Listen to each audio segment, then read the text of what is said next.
All right, for the next 45 minutes or so, we'll be talking about moral injury and service women, and then we'll take a break and we'll do another hour. So the orientation of this is, as we think about moral injury, there are some there are commonalities regardless of the context or the exposure or the moral injurious experience, right? There's some things we can boil moral injury down. We talk about guilt, shame, and so on and so forth. But I think it's very useful to think about moral injury as it happens in different contexts, right? Because we don't want to make it too vanilla. We don't want to make it too broad to where we just have a concept and we're using a one size fits all approach to everybody. It's just like PTSD, right? PTSD is well defined in the literature, but you need to know the context of how that PTSD happened before you can really help folks with it. So that's what I want to do today, and we're going to punctuate it with some personal stories from Rebecca and Jamie will contribute as we go, because I think it's very useful to get their feedback. And this information was developed from our research with 50 women veterans that we interviewed or that conducted or that answered anonymous surveys. And then I'm not going to go through all the research, but just highlighting some of the key things from it. So, Oops, I don't have control of the slides.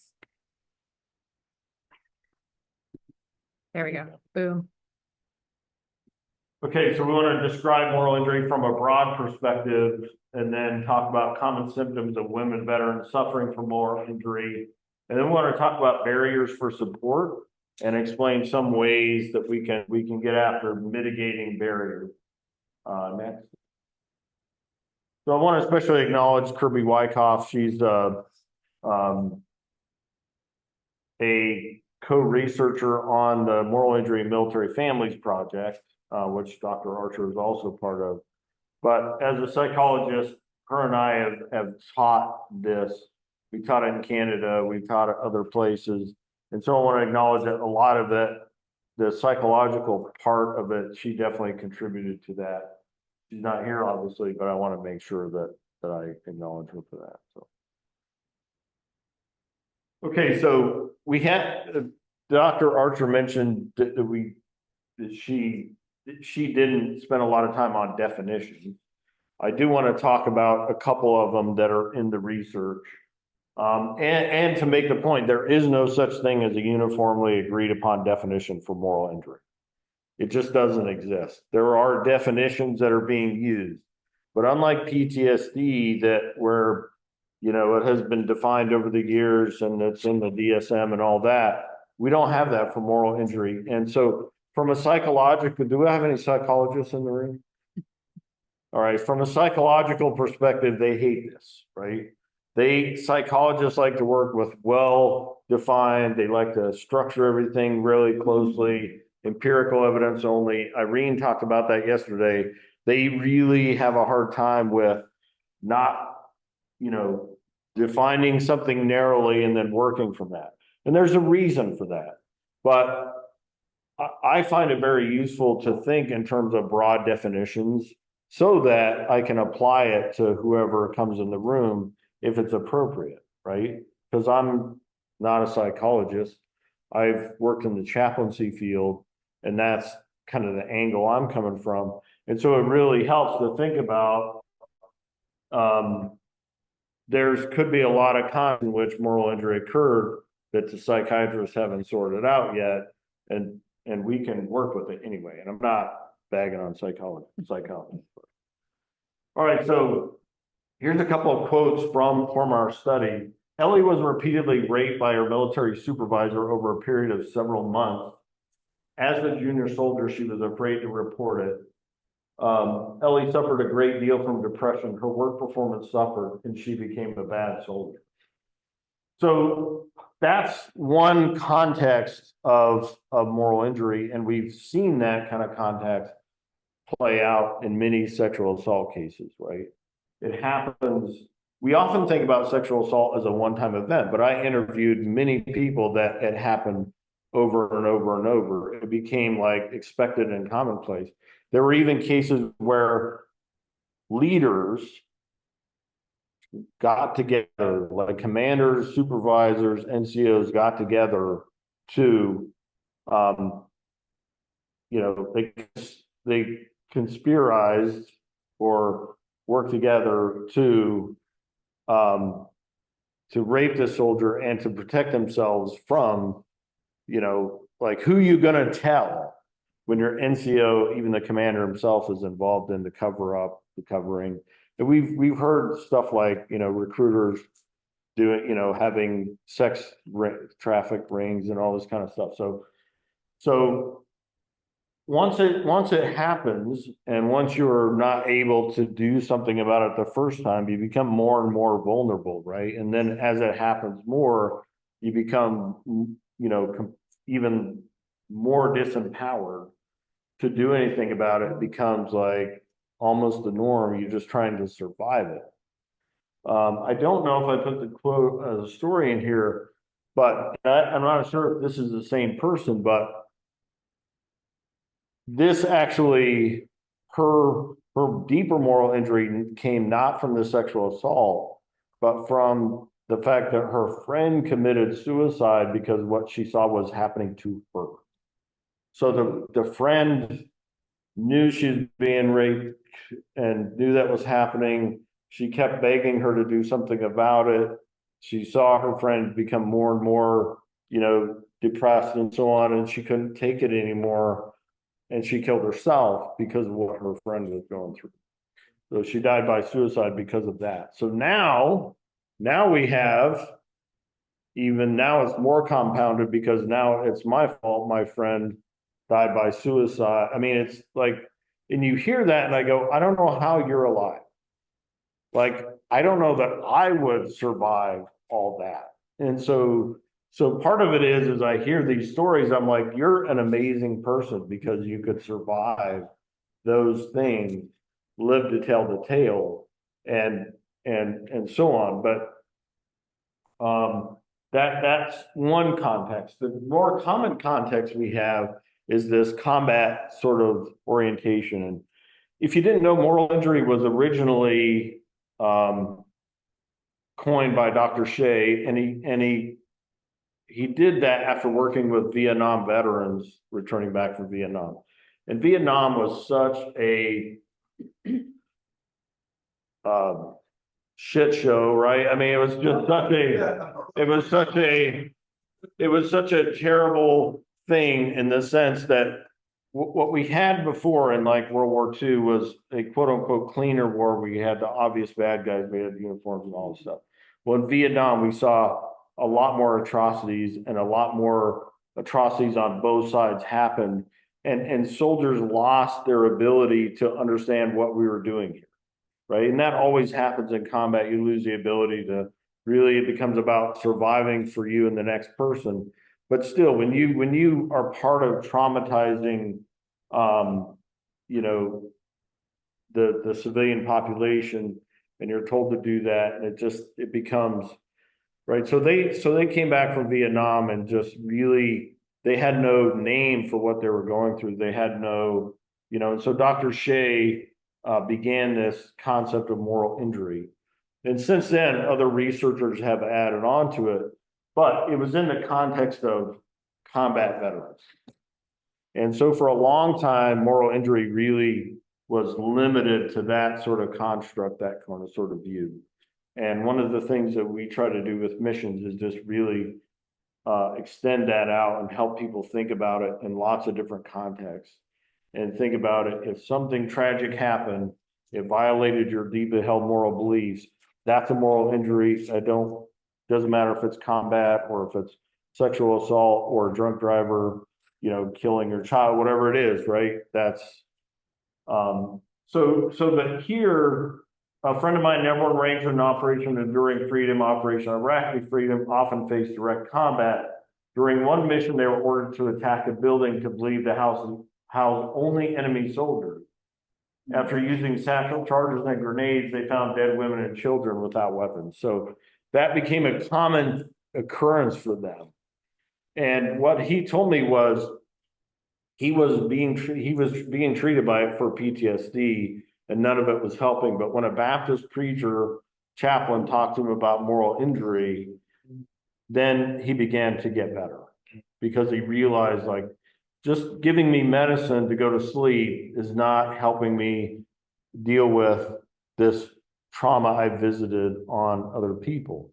And so just having a name for it, and that's why I said because I'm not a psychiatrist, I can work with it in a broader definition. I can identify that maybe it doesn't fit this exact construct, but there's been a trauma, it violated some deeply held moral belief, and you're struggling with it, that's MI. And then we can start working. Okay, next. Okay, so we know this associated with guilt, shame, and spiritual crisis. Emotional dysregulation, depression, anxiety. What we don't often talk about when we think about moral injury is, do I need to move out of the way? The other effects, right? If you're so depressed and anxious you can't work, then you can't earn an income, and you're also going to be homeless, right? If you're having like severe mental and emotional issues, then you're probably going to have physical things and pain too.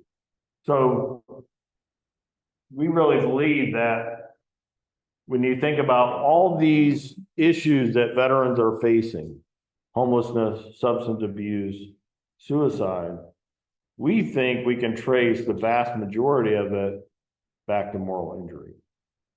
I don't have studies, I don't have data for that, but I just, working with folks, I just see that as a real thing. And the women that we interviewed talk about that. Well, I'm homeless now because I can't work because I'm totally disabled because of this moral injury. And so then you get into the debates about if it was in the DSM, then we could diagnose it, then we could give people disability for it, and then we could help take care of it. Well, okay, so first of all, I want to play devil's advocate a little bit with the DSM and an epidemiological approach. Because when you construct a research about a subjective topic, you operationalize that term, right? For that research. So the risk is when you operationalize something, you by definition leave other things out. So if we get moral injury to a place that's in the DSM, we are going to leave stuff out. We're going to leave spiritual stuff out because we can't define that closely enough. We're going to leave out that's my concern, that's my fear. And then going to that part now becomes, well, this is DSM, psychologists own it. Right. And then nobody else gets to speak to it, right? Because you don't have chaplains speaking to PTSD. And that's the value of programs like what we went through yesterday, though. You're bringing the chaplain in with the therapist. Right. So we can still do that because moral injury there's enough, like the VA has a definition of moral injury and it's pretty narrow, right? And once the VA decide, we've already defined that, they don't want to talk about it again because it's a giant bureaucracy. We've already sorted that out. So for me, that's my concern about the process, and it is political, it is driven by money, and the process of getting that DSM will take care of people. Now we can diagnose, now we can give them money. But what else, what are we losing because of it? And that's like the way I would go. When it comes to definition, we haven't thought about a lot of things like is sanctuary trauma something different, or is that just another moral injury experience? Are you familiar with sanctuary trauma? Sanctuary trauma is trauma that's visited upon you by a person of trust, like a chaplain, like a doctor, like a whatever, right? So it's another term, you can find it, but it's not really out there. So is sanctuary trauma something, is that moral injury? Is that, or is that something different, right? Do we when you think about moral injury, right, it's sort of defined as that either have it or you don't. But I think there's a whole spectrum or scale. In the chaplain corps, I dealt with moral dilemmas all the time. I saw chaplains behaving badly. I saw chaplains, like, I remember as one example, I think it was some young soldier's mother, it might have been a spouse, I was at Army Reserve Command headquarters in the chaplain director's office there. She found the chaplain's number. And she belonged to some unit on Fort Bragg, whatever, and she was she needed some help with her soldiers. She didn't know what to do, blah, blah, blah. So she found the chaplain's number, the command chaplain, who in general is a good man. But when you're at a 3-star command, it's all administrative, it's all bureaucracy, and you get like so wound up in that you can easily forget what your purpose in life is. Because you think it's about sending more bullshit Excel spreadsheets up to the 5th floor. But anyway, so he got this phone call from this woman, and he was already harried. He had all this stuff going on. And so he said, well, I'm not the chap. I gave her a different number, whatever. And he hung up the phone and he said, I don't know why she's calling me. What am I supposed to do? And the NCA, and I heard that, and the master sergeant in the office heard that, and he's like, yeah, God forbid you actually stop and help a soldier who's hurting chaplain. I mean, it really pissed him off, right? So that was a moral conflict. That was an ethical dilemma. That really bothered me. Is that a moral injury? No, it wasn't for me. Spectrum disorders, you have things, and even the NOS, bipolar, you know. Right, but we don't have those definitions. What's the difference between a moral conflict, a moral disturbance, and a moral injury? I think you standing right there could define within a polarity each one of what that in the spectrum would look like. I could, but that doesn't mean everybody else will agree that's right. Yeah, no, I think it's a great discussion, and I am not saying anybody's right or wrong. But I think, and you make some great points, like it doesn't have to be, there probably is a middle ground where we can find that, and we can bring in lots of different contexts to help do that in a way that it doesn't just get owned by psychiatrists and then it ends up, so I think there's a lot of potential for discussion and more work on that. I will say that psychiatrists are not in agreement on whether it needs to be in the DSM either, you know, so and even Dr. Shea himself, it wasn't Dr. Shea, but one of the others that came and presented, he said, I can't, because it was a room full of chaplains of religious affairs NCOs, Army, and he said he wouldn't let his presentation be shared with anybody. He said this can't get out because, and he's a well-known psychiatrist in the field of moral injury. He's like, I am running, you know, counter to the standard view of what should be in the DSM-5 and what shouldn't. And his own thing was, I don't think it should be in there because we just don't know enough yet. So it wasn't that it doesn't ever belong there. He said, we need more research, and that's, I don't want to go too early. Yeah. But lots of my colleagues are eager to get it in the DSM-5 because that's that defines everything they do. And that doesn't have to be that way either. All right, so as we saw, like, moral injury can affect all these areas and many more. You know, if you're disabled because of your moral injury, then you can't work, then you can't make money, and your finances are affected. But so are relationships. And I may have it as a quote in here, but talking to some women said, I think we do have a quote, right, about emotion, maybe didn't. But some women said, I'm emotionally completely dead now. It's right here. That top one. Yeah, okay, so go back one. We'll cover that in a second. So it affects your partner, right? I interviewed a spouse for one of the spouses we interviewed. Her partner was morally injured years and years ago in the Army, and so she still has nightmares as she was raped. and still gets violent both in her sleep and at other times.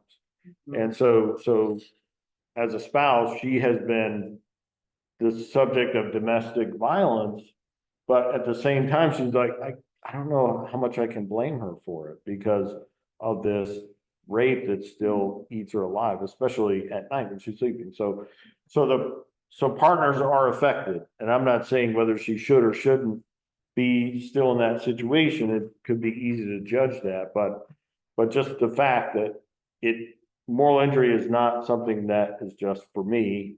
It's also affects, everybody, much like PTSD does. We talked about physical health, and then children, just the very fact that you're observing what your parents going through, and then your inability to parent in an effective way or in a loving way. One woman said, just like, there are times, and my husband knows this now, where I'm just like, I can't.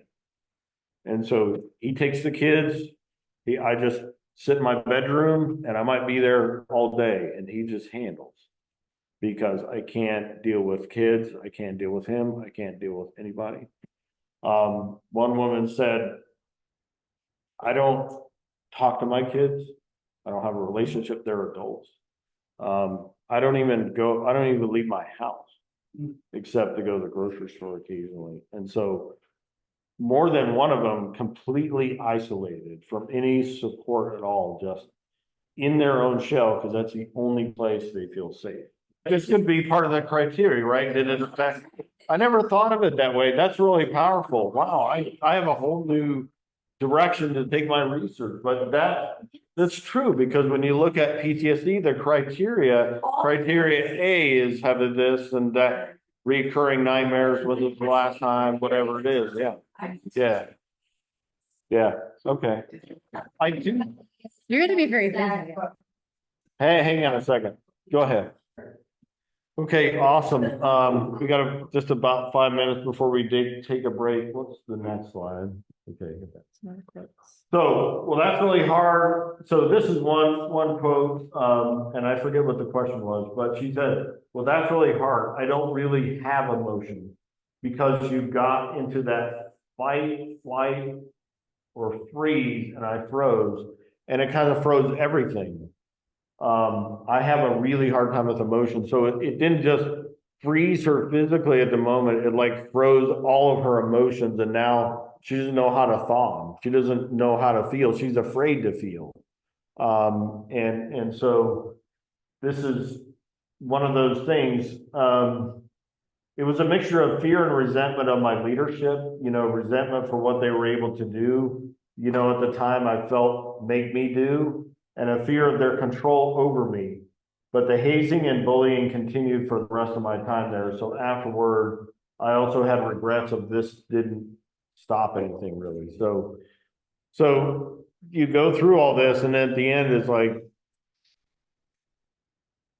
I'm wounded, but what did it matter, right? How did I help? One person was a sharp representative, right? And it was her job to make sure people got taken care of. But she saw over and over, commanders were like, publicly, they were all behind the SHARP program. All their OERs said that. Of course, they had to be. But when it came down to this NCO doing this, they just weren't willing to do the SHARP thing, right? They were more concerned about, well, that's a good NCO. Can't believe that happened, or I can't afford to lose them, or whatever. And it's like, you can't afford to have them. Exactly. Is what you need to be thinking. Like, this is a toxic person. I don't care what their PT score is. Like, this person is a traitor, It's like, Lunch lady. So we were talking about so I don't have a lot of combat related. I mean, I was in Afghanistan. I saw some things, felt some things, whatever. But because I was HR and I worked with commanders at every level, from company commander 03 to 3-star general. And I saw administratively the things that would come across their desk. I'd see what they approved, what they didn't approve. how certain people were awarded and other people were ignored, and evaluations and all this stuff. I saw commanders not take the urinalysis that every other soldier had to take because they were probably trying to hide medication that they were on that they didn't want to claim. I saw just so many things. I bore witness to these things. And when you talk about like, if you see something, say something, it would have been every day. And I think about, on the one hand, I permitted these things to happen because I wanted to live to fight another day and be the role model to the women, especially who didn't have anybody to look up to at that level. And I was carrying all of it at the same time. Like, I want you to do the right thing, even though I'm not doing the right thing, and just trying to weigh the totality of that all day, every day. And going back to this, it affected, like, I looked at my husband, who is a white alpha male, 6'5". Everything came to him. It felt to me very easily. He just walked in a room and heads would turn and tell us what to do, and I would have to endear myself to everybody with my quick wit and sense of humor, and then hope that they would. It was just, everything was like infinitely harder. And so I would come home and my husband would tell me about all the amazing things he made happen. I'm like, you mean things that people did for you just because of who you are? I made shit happen, and it was hard work. And that competitiveness that created was really hard. And ultimately, I decided to end my career. Like, I retired right after I got promoted to lieutenant colonel because I didn't want to get out of bed anymore. And I wanted my kids to not hate me anymore. And I couldn't be that person for them when I was constantly arguing with their dad and I didn't have the energy. And so, and that's the thing, like, finances looked great on paper to lieutenant colonels. I mean, what could we possibly have to worry about? But forget the 7 years of geographical separation where we're having two households and one parent's always gone, and then we're reintegrating and fighting and all that stuff. And, that stress alone, not to mention just the stupid bullshit that we have to deal with because we're women. Yes.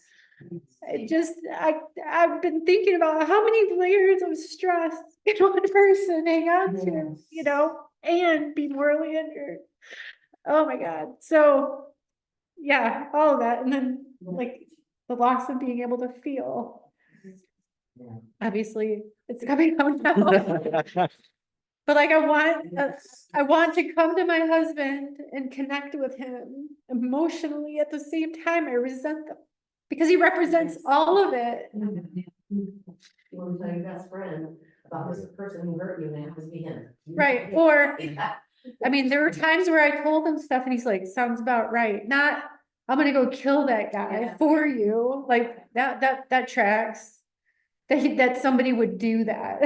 Like, and this is the world that we're leaders in, and we, I mean, so there's just a lot. It's a lot, and this is why, I appreciate every single thing that all of you are doing, because it does affect, it does affect us, and it affects everybody. But this particular phenomenon of being a woman in the military, raising a family, being a leader in a time of war.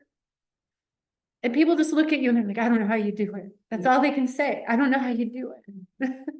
Well, I'm dying inside. But, but let me go lead this formation. I think, and that's why we as an organization, we primarily focus on women, because as a man, I have no concept of any of that. I only know it because she told me. As for the last few years in the Army, I mean, white, male, sergeant major, any room I walk into, instant respect, by colonels in the room. colonels would be like, oh, Sergeant Major, how you doing, man? It's like Sergeant Major, Sergeant's Major, it's a great rank to be, right? It's fun. It's like one colonel told about, he said, I was in Afghanistan trying to get on a helicopter. And the NCO was like, sorry, sir, we don't have any room. Sergeant Major walks up, he's like, oh, no problem, Sergeant Major, we'll get you in like that. And he's like, And I'll just add, so, but two of my harassers in the military, one was a 6'7" Marine Sergeant Major, and then another one was a Special Forces Sergeant Major when I was a Lieutenant Colonel. yeah. So there's so- that too. It's like, who's gonna believe me? So almost any room I walked into, I represented the majority, the dominant group, right? White male sergeant major. I was the dominant group in pretty much any room I walked into. And there were a lot of times I didn't earn the respect that I got because people didn't even know me, right? But it was like this image of what a sergeant major is, and I must be that because I was wearing that. And a lot of times I didn't feel that. I never felt like I was a great sergeant major, but it doesn't matter, right? So when I hear these kind of stories and other stories heard from women, I have no concept, no experience of being like incredibly competent, incredibly capable, and being treated like you got to earn that every single day, as if like you were good yesterday and now you turned into a bag of dirt tomorrow. I've never had the experience. Right? Or one of your So- peers does something wrong and now it's all women. They don't do Yeah, that. yeah. Guys, Yeah. individual guys can be dirt bags, but one woman means you just messed it up for the rest. So you had a question or comment, and then we'll take a break. Let them know. Okay, hey, we lost internet for a second there. Okay, we're getting started. Okay, we're ready. All right, we lost our Wi-Fi for a second there, but Okay, it's good. It's recording. yeah, okay. Okay. Can everybody hear me online? Sorry about that. Thumbs up, Paul. Okay, yep. The UK can hear us. It's awesome. Okay, how long have we been gone? 5 minutes. Ready to go. All right, so we talked about DSM and PTSD, highly defined. With moral injury, we have things like moral concern, betrayal, lack of trust, difficult to operationalize. And when we operationalize those terms, we're saying a moral concern is this, but it's not that. And that's where the struggle is with any kind of qualitative human phenomenon. But we've been able to do it with PTSD. I mean, PTSD is not all physiological, right? And you look at the criteria, there's a lot of, it's really, if you really wanted to, you could, and I've done this before when we were soldiers that were retiring and they were doing their disability stuff. I would say, look at the PTSD criteria.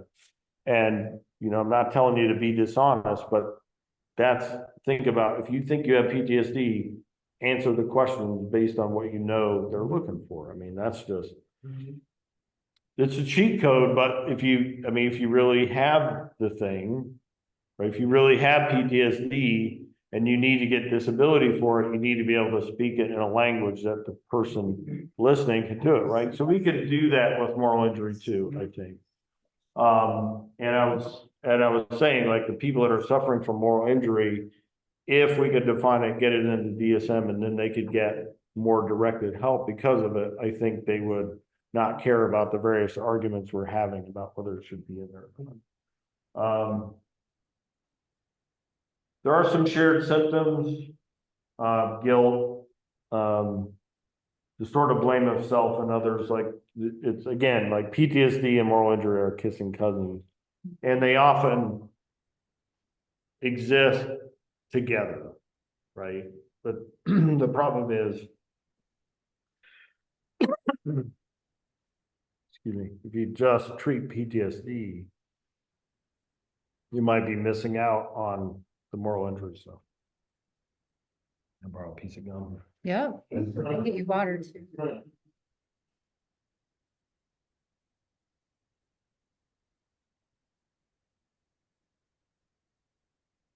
Excellent. Hold on a second. And where are my slides? There we go. Okay.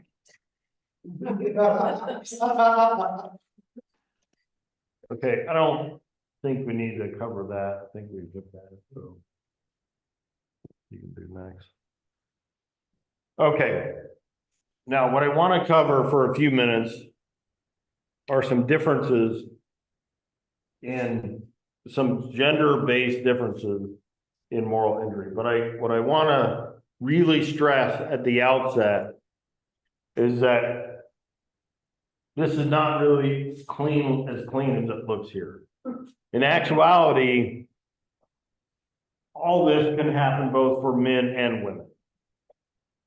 So the differences that I'm talking about here are partly because the APA needs us to talk about diversity kinds of things, or they won't like approve our our program for credit. That's part of it. Part of it is too, there are some generalities that occur in more men tend to, more women tend to, but any woman could have all this, any man could have all this. So when you look at, this is top PMIEs for men, as we kind of know as what's out there, combat related PMIEs, men will talk about betrayal by their leaders, violations of ROE, the rules of engagement, seeing that, participating in it, being part of it, often being forced into it, right? Like my friend, the airborne ranger, clearly a violation of ROE to throw satchel charges in rooms where there were innocent people. But what he was told was it's a free fire zone. There's no innocent people, whether the intel was bad or they just lied to him or whatever it was. He went in there honorably with the full honorable intentions of obeying the ROE. It turned out he violated the ROE, but he didn't know that until afterwards, and he had to live with it. And so violations of ROE are not always, and oftentimes it is like my airborne ranger friend where he fully intended to stick to the ROE. There's another example I was going to have with that.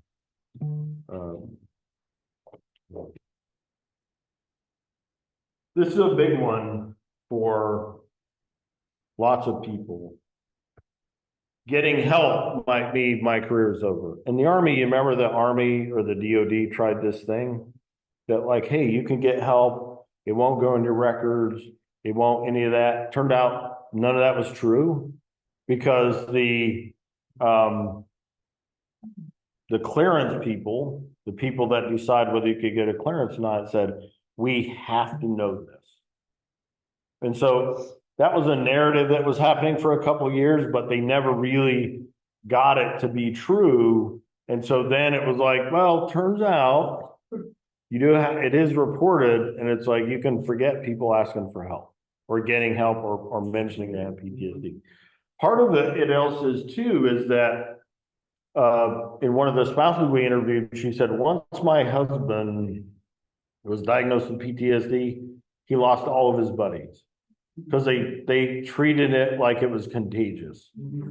And the reality is like they're probably all walking around with that stuff. And it's like his career was over and they didn't want theirs to be over. So it's like they just totally disassociated from him because he was then the example of what could happen to them, even though they all knew, like deep inside, like I'm jacked up. Yeah. But this is just as much of a concern for women because, if you look at the research, if soldiers are getting help, a lot of times they're doing it off the books. They're seeing civilian counselors, they're seeing civilian professionals, especially when you're talking about senior folks that can afford to pay for it, right? Yeah. They're gonna, yeah, if they get help, right? And the beauty is they can go to the chaplain to get help. And it's off the books anyway. Now for yes, sir. Like that's as well. because I feel like as women, we often feel like we have to prove that we're just as strong, and we're just as tough. Right. So we don't oftentimes want to go ourselves. So Right. we don't want to be like. Yeah, that just proves that you're weak, right? If you get help. Yeah. That's right. So for women, based on the interviews that we got, the vast majority were sexual assault was number one, over half. Toxic work environment was another common one. And toxic work environment, they talk about some of the stuff Jamie brought up, but it was also things like being treated like just wrong to be a woman. You don't belong here. You're either a toy for their gratification, or you don't belong there. You're making it hard on the rest of us. Because now I can't put up my porno posters or whatever. And I can't tell dirty jokes. And right, like, yeah. And then lack of support by leaders, just, a lot of the things we talked about, but when they reported, gaslighting them, telling them like, are you sure you want to do this? You sure you want to bring this trouble on yourself? Are you sure you want to? Now, if I'm talking to a woman and I'm not going to tell her to report or not to report.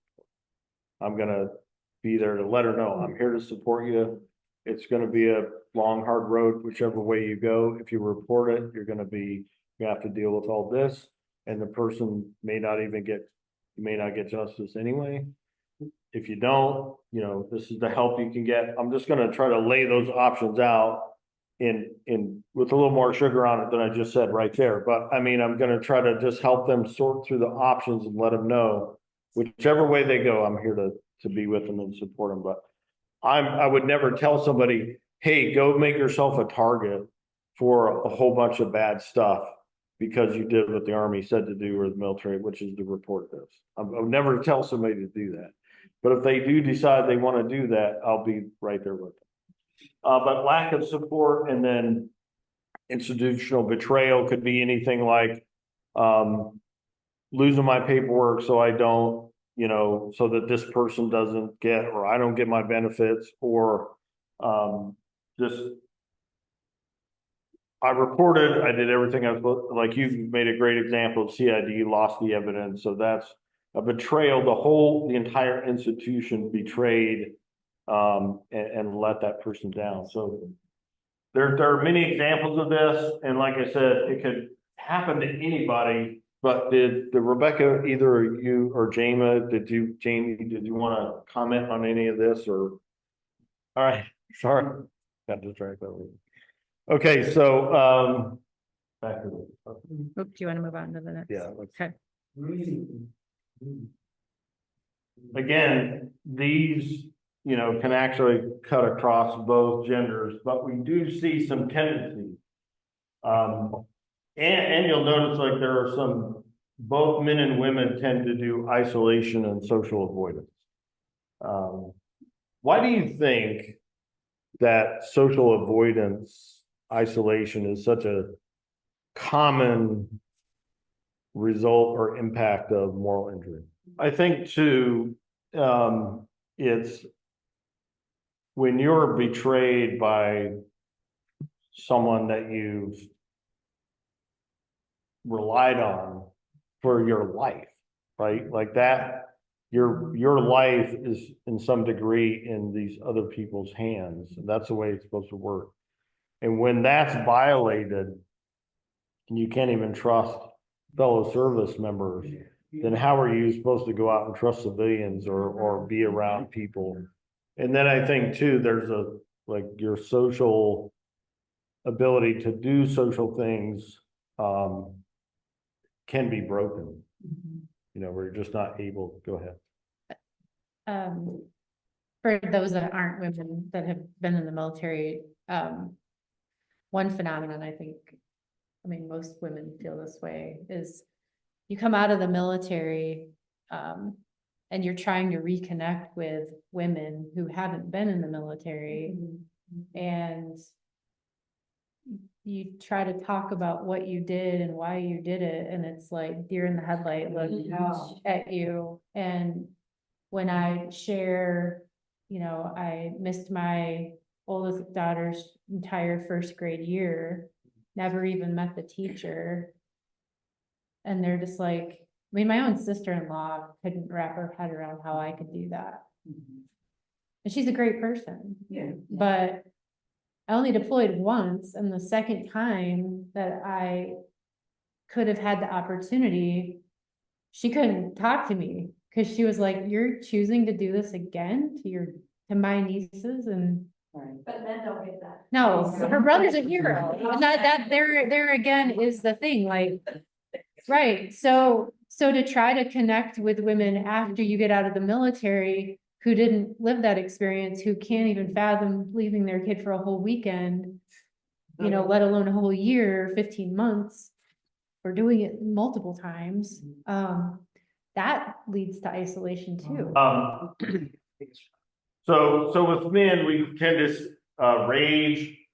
I actually think the reason why we don't see more rage with women is that they're already more used to just bottling it all up anyway. They have to do it for work all the time.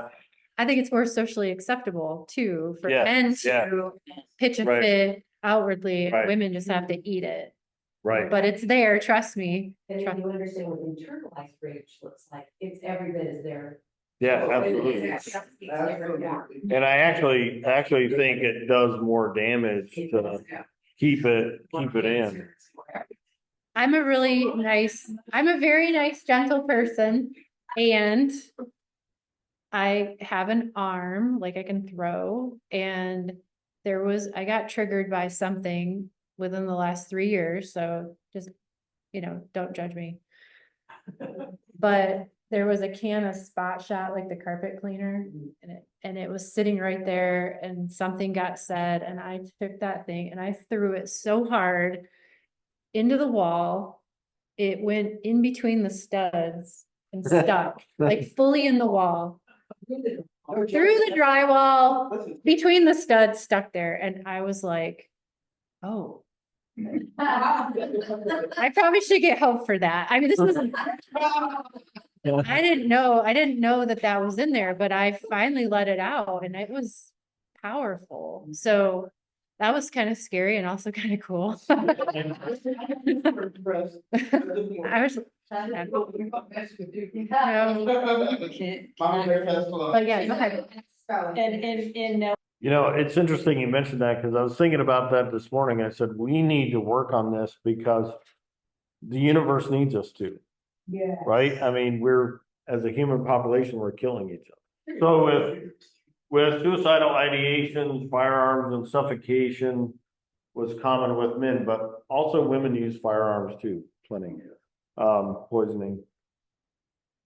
Promiscuity or complete avoidance of sex. So for women that were sexually assaulted, some went the promiscuity route and some went complete avoidance. And I think promiscuity probably had to do with control, maybe being able to choose. And the avoidance of sex was just locked out of them. You know, it was like that we talk about emotions, it's locked out. Or I was aware that perception, you know, so I was all business. I mean, I could joke around, but nothing like flirting, nothing, Right. you know, nothing like that. And then again, to go home to a loving husband who wants attention from his wife, and I'm like, don't touch me. I've been like blocking this all day. I can't even right now with you, you know, and then that affects the quality of your relationship with your spouse because you're just so used to, you're like ice queen. You have to be, right? And you're not making free choices. Like you're not Yeah, it's not what I wanted. choosing. You may, like a lot of women choose to be more masculine-like or cover their femininity because they didn't want to be, but that's not a burden-free choice because you're choosing to be not someone who you really want to be. I bought the long jacket. I bought the long jacket because I wanted it to cover my butt. Yeah. Even though that was technically out of regulations, I didn't want to think that somebody was behind me looking at my butt. So I bought a longer coat, Now, there are, I like think, a longer, like instead of a regular, I wore a yeah, long, yeah, no, BDU. the Yeah. combat uniform. Forms covered my butt. Okay.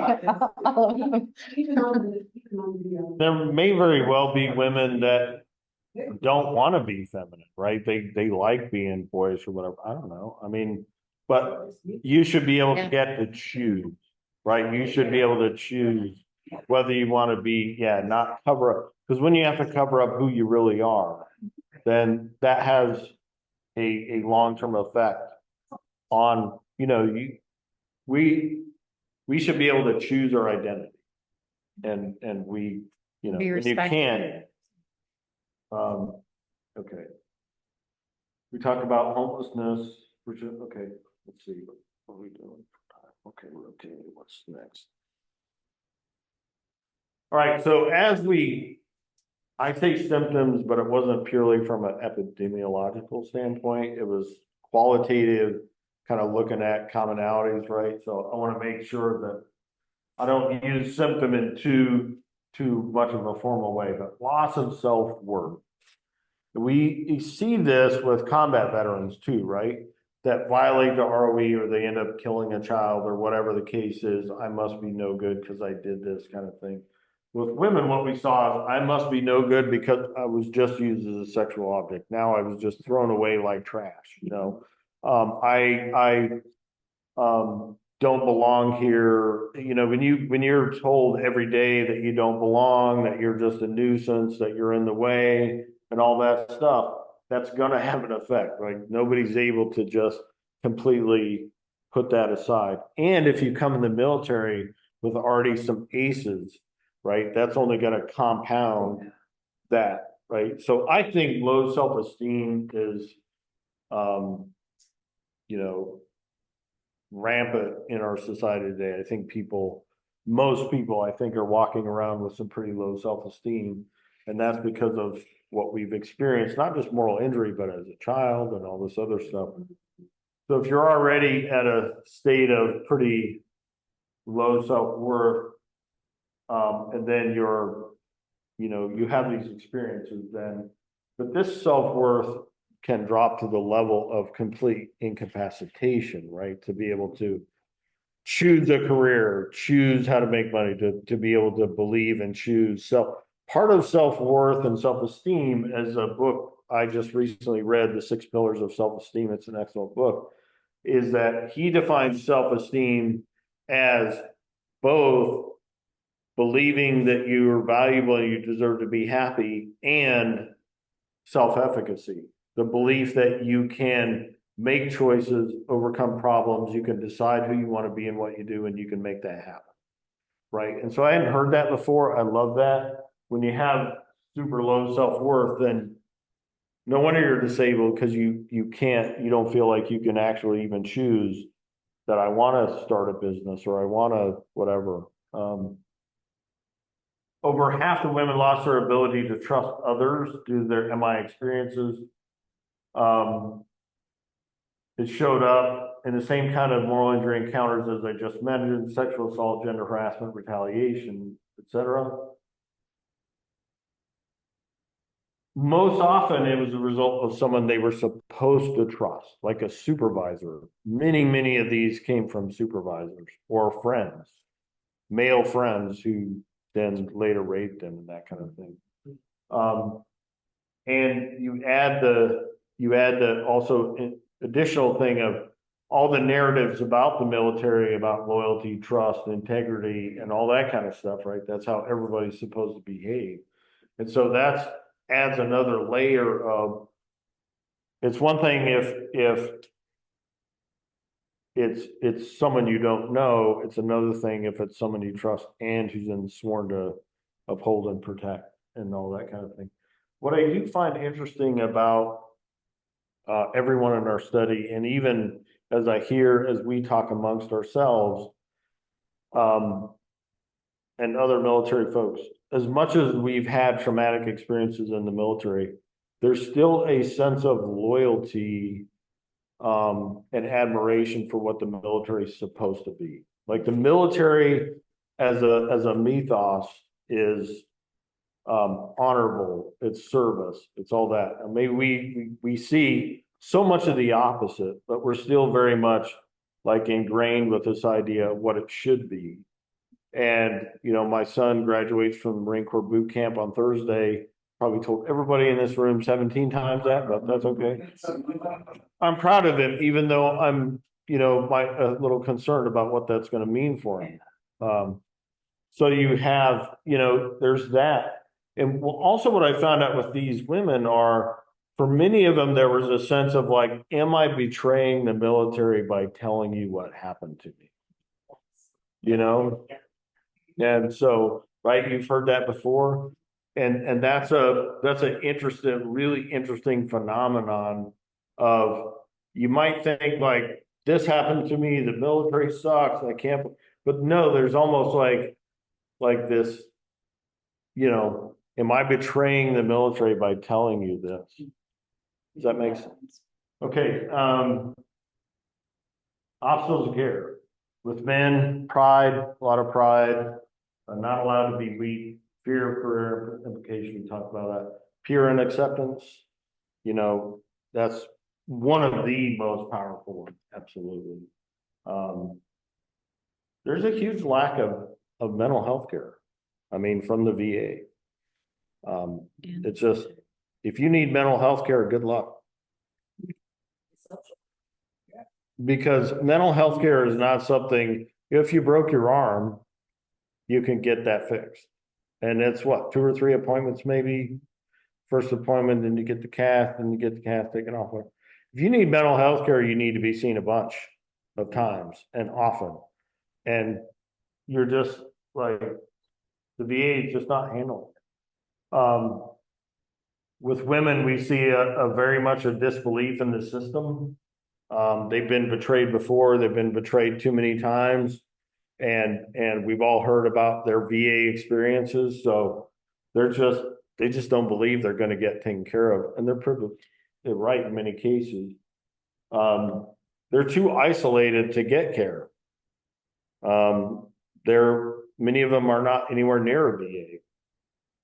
And they're, you know, if you're not willing to go to the grocery store, you're certainly not going to be willing to go to the VA and be around a bunch of men who represent what happened to you, you know. Negative experiences with the system. Again, career implication and lack of accessible mental health care. We do have, the VA now has mental, you know, women's centers and women's care. It's debatable how really effective those are going to be. I'd love for you to share, Jamie, your story recently about trying to get mental health care. I'd love for you to weigh in on that. Yeah, so to number one, I didn't even file for a disability claim, like a physical disability claim, for 15 months, and I've shared this with some of you. Just because of all the things that I had heard, and I also had some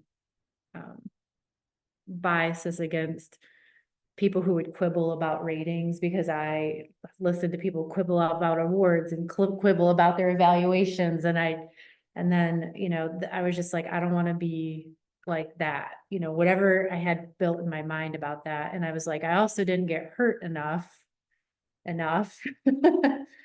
you know, based on what I thought deserved that. But also just hearing about the war stories, I was like, I think that's gonna be more upsetting. So anyways, 15 months later, I did the physical disability part, and it actually went really well. I kind of got my physical disability rating, but then life events and things, and also, you know, not really having like military sexual trauma or PTSD. I didn't know what was going to come of me filing for mental health disability, but they said you need to be in, before you do that, you should be in some counseling. So I saw a counselor there. I ended up they couldn't actually write anything for me for some reason when it came time to file my claim. So then I had to go to somebody new. That's when the conversation around moral injury came up, which was great. And then I filed for my disability. I got that rating back. And then I decided to start using the VA for mental health. And first they had me do 30-minute appointments. I did 3 of those, and then they switched me to somebody else for 30-minute appointments because I don't know what was happening with her, but I went to this person twice, and then she had to leave. And then I started longer term because of my rating. They said you probably should be in like 1-hour sessions. And I saw somebody, and then she had to leave. And then the 4th one, I saw her virtually.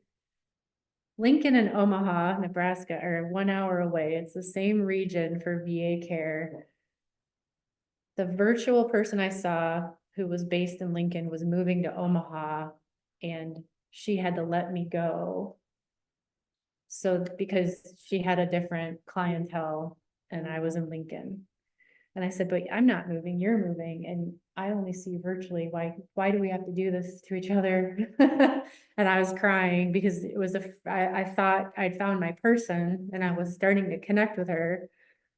And so that ended, and I was very disappointed in the system. And then they threw me into community care. And I saw this lady a total of 4 times of 6 appointments too that she forgot to put in her calendar. So it didn't show up, which I've got abandonment trauma from childhood. So my counselor abandoning me wasn't great. So I was almost done, and it took me like 4 months to decide one more time. And so I'm now with my 5th or 6th counselor. And every time you have to start over and retell your story. Yep.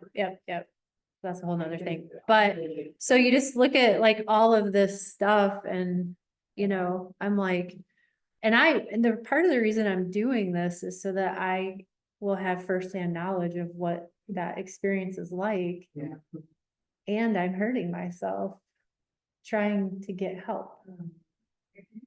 And I'm like, do I recommend this to people? I'm like, oh, you've got this great resource with the VA. Like, no, actually it's, it's jacking me up, but maybe you'll have a better experience. Yeah, that's a good segue into the next.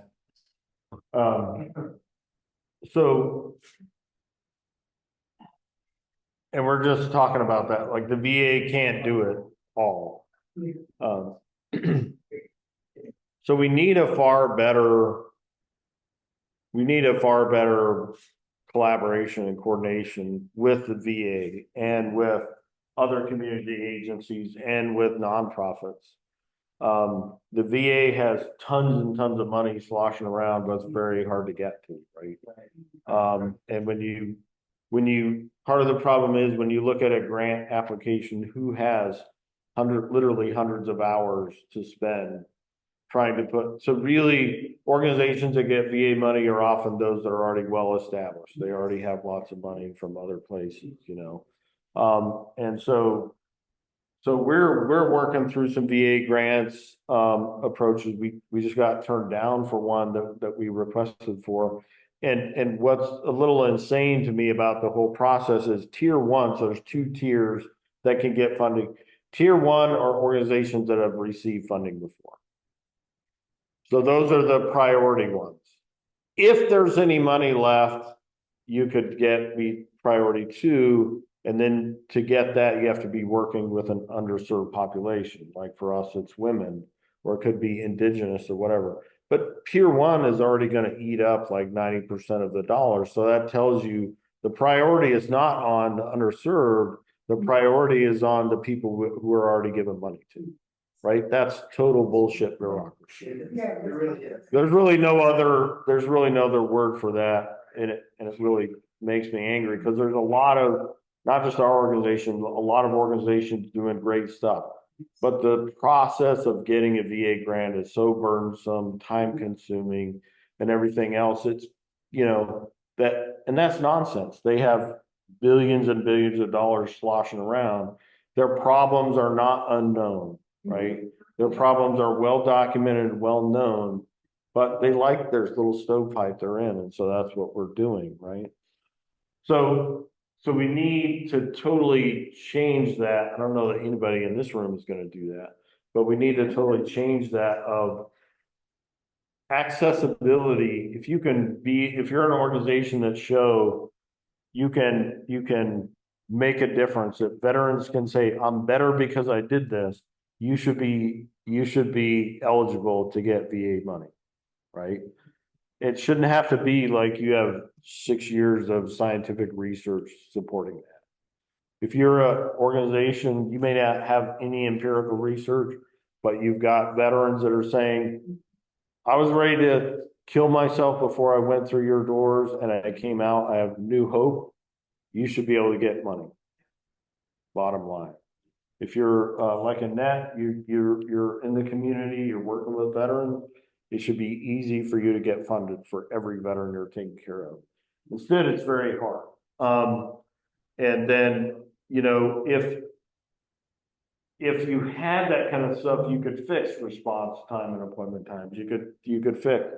The VA is talking about holistic care approaches and alternative care, but who's getting that money? Right? Who's getting the money to do it? And then the total family care. If veterans aren't getting all the care they need, you can damn well believe the spouses aren't. And we already know that with our research, like they're not getting the care. And part of it is, even if a spouse could get access to care, who's going to watch their kids while they're getting care?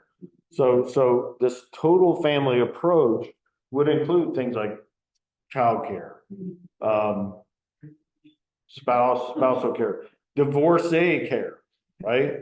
How many spouses have lost their marriage because of moral injury or because of the soldier's PTSD? They should be able to get care. So really, in whatever way we can, we need to think, about transforming the whole approach to getting care. It can't just be about the VA.